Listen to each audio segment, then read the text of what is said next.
আসসালামু আলাইকুম বন্ধুগণ, সবাই কেমন আছেন? আশা করি সবাই ভালো আছেন। নতুন একটা ভিডিও নিয়ে আবার আপনাদের মাঝে চলে এসেছি আমি। তো দেখতে আছেন কাঁচা কাঁচা কাঁড়াল জ্বলতে আছে। তো মোর কাঁচা কাঁড়াল দেখে খাইতে ইচ্ছা করছিলে, সেই পানে দুইটা কাঁড়াল কাটতে লই আইছি। তো যেই ভাবা সেই কাজ, কাঁড়ালগুলো আইনি আগে হেদ্দ করে লইছি একটু লবণ হলুদ দিয়ে। তো আপনারা অনেকেই জানেন না যে কাঁচা কাঁড়াল কেমনে খাইতে হয়, কেমনে কী করতে হয়। তো এর আগেও কাঁচা কাঁড়ালের ভিডিও দিলাম। তো সেই ভিডিওটা আপনারা খুব পছন্দ করছিলেন। তো ওরম হেদ্দ কইরা একটু হাত দিয়ে চিপড়ে পানিটা বাইর কইরা আপনারা আজকে এক যে কাঁঠালের রেসিপিটা দেখাইতেছি, এটা খুবই সুন্দর মজাদার। অনেকেই মাংস খাইতে পছন্দ করেন না, মুরগির মাংস যখন খাইতে পারেন না, অনেকেই পছন্দ হয় না। আবার অনেকে গরুর মাংস কিনেও খাওয়ানো যায় না, যেমন মুই গরুর মাংস খুবই রেয়ার কিনে খাই, কারণ কে এক সামর্থ্যের বাইরে চলে গেছে গা। মুরগির মাংসটা খাই। তো এইটা একটু আলাদা ধরনের, যে দেখেন যে কাঁঠালের পিসটারে সেদ্ধ কইরা তারপরে থেতলায় মেতলায় যত মশলা আছে, কাবাবের যত মশলা, আপনারা এটা কাটলেট বানান, কাবাব বানান, বড়া বানান, একালে যা কইবেন একালে হেয়েই বানান যায়। আর খাইতেও মশলা দিলে অনেক ভালো হয়।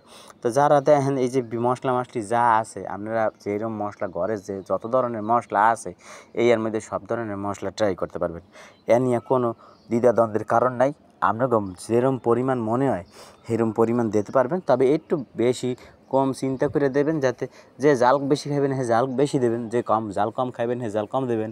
নুন স্বাদ মতো দরকার হলে একবার না যায় 3বার টেস্ট করে নেবেন, কোনো সমস্যা নাই। এক কাঁচা মাংস না যে মোহে দিলে অবস্থা খারাপ হয়ে যাবে।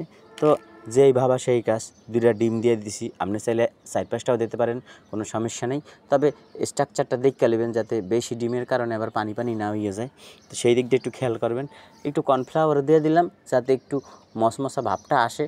একেবারে তো একবারে হুগনা হুগনা হয় না, একটু কর্নফ্লাওয়ার দিলে ভালো হয়। অনেকে আবার বেসন দেয়, তো মুই আবার বেসনটা দিলাম না। মুই আবার ডাল দিলে কেমন ডাল ডালি লাগে, সেইখানে বেসন তো মূলত ডাল দিয়েই বানায়। তো সেই জন্য আমি আবার একটু কর্নফ্লাওয়ার দিলাম।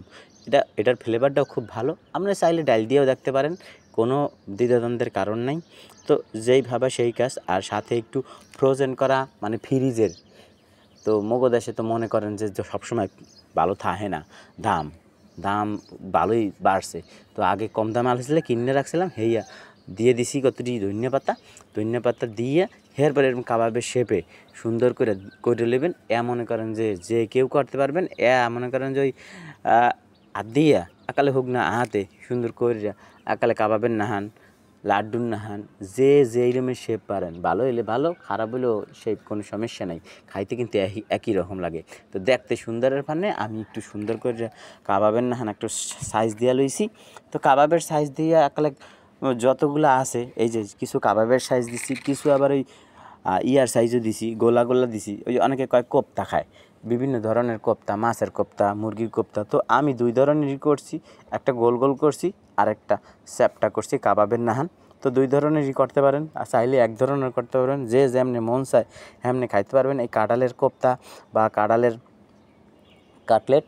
তো প্রথমেই একটা গরম কড়াইতে তেল লইয়া, এরপর এককালে কড়া কড়া করে ভাইজে লমু সবকটা কাটলেট। এবং আপনার গোলতা যেমনি ভাজেন, তবে কি এই গোলতাতে চ্যাপ্টারটা ভাজতে একটু সুবিধে। হ্যাঁ, এপিট ভাজলেই সুন্দর হয়ে যায়। আর গোলতায় ঘুরে ভাজা লাগে, এত বিতৃষ্ণা লাগে। যারা একটু সময় আছে হ্যারা করবেন, আর যা সময় শর্টকাট, হ্যাঁ এই গোলতা ট্রাই করবেন না, হ্যাঁ আবার ওই চ্যাপ্টারটাই ট্রাই করবেন, যেটা কাবাবের শেপ বা বড়ার নাহান খাইতে হেয়ে কলম ভালো। তো যেই ভাবা সেই কাজ। আমি আবার করছি কি, ওই একটু ডুবা তেলেই লইছি। তেলের দাম বেশি জানি, এরপরও ভাজাভাজি করতে হলে তেল খরচ করা লাগবেই। তো কী করার, একটু মজা খাইতে হইলে সাজা তো ভোগ করা লাগে। তো সেইখানে মুই আস্তে করে একটা রসগোল্লা আসলে যখন ভাজতেছিলাম মনে হইতেছিল মিষ্টি ভাজ দিয়েছি। এর আগেও মিষ্টি টিষ্টি ভাজি, গোলাপ জামুন যেমন ভাজি, সেরকম এককালে মনে হইতেছে যে এক সের মিষ্টি।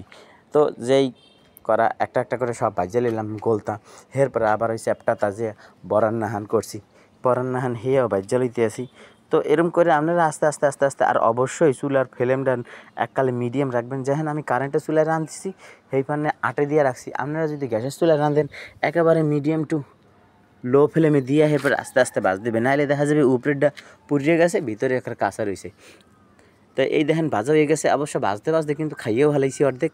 তো হ্যাঁ, ভাজার সময় অনেকে কইতে পারেন যে ভাই যখন কাঁচা হ্যাঁ দেখলাম অনেকগুলা, এখন দেখি ভাজা অল্প কাটা। তো ওই বাজতে বাজতে মোর ঘুরে ঘাড়া দুইটা আছে মাশাল্লাহ দিলে হেরাও খাইছে, এগো অনেক মজা লাগছে।